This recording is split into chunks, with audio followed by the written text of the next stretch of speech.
কিন্তু আমাকে একজনও নিয়ে যায় নাই, আমার কাছে ভাড়ার টাকা ছিল না বলে। তাহলে আপনি আমাকে কেন নিতে চাচ্ছেন? ম্যাডাম, আপনি যখন বললেন না যে আপনার আম্মু অসুস্থ, তখন আমার মায়ের কথা মনে পড়ে গেল। আমার একটা মা আছে, মাও অসুস্থ থাকলে একটা সন্তানের মনের অবস্থা কেমন থাকে সেটা একমাত্র আমিই বুঝি। ম্যাডাম, শুধু শুধু কথা বাড়ায় সময় নষ্ট করে লাভ নাই। চলেন তো তাড়াতাড়ি, আপনার ভাড়া টাকা দিতে হবে না। তাড়াতাড়ি ওঠেন ম্যাডাম।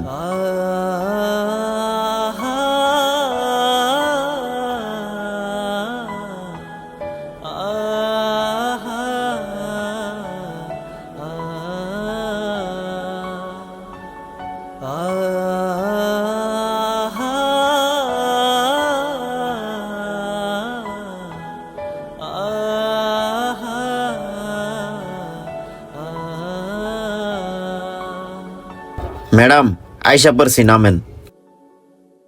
ম্যাডাম নামেন।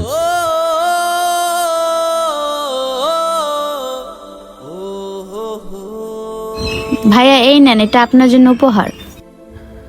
আরে না না ম্যাডাম, আমার কোনো উপহার লাগবে না, এটা আপনার কাছে রেখে দেন। না ভাইয়া, এটা আপনার জন্য, এটা আপনাকে নিতেই হবে।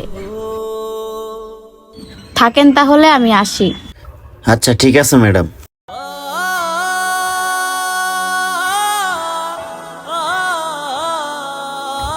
আরে শার্টটা তো অনেক সুন্দর। আল্লাহ, এতগুলা টাকা!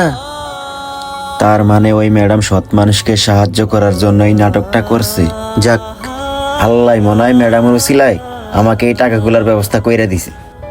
আর আমার মাও তো অনেকদিন যাবত অসুস্থ, টাকার জন্য মায়ের কোনো ভালো চিকিৎসাও করাতে পারি না। তাহলে এই টাকাগুলো দিয়ে মায়ের চিকিৎসা করাতে পারবো। আচ্ছা, রেখে দিই।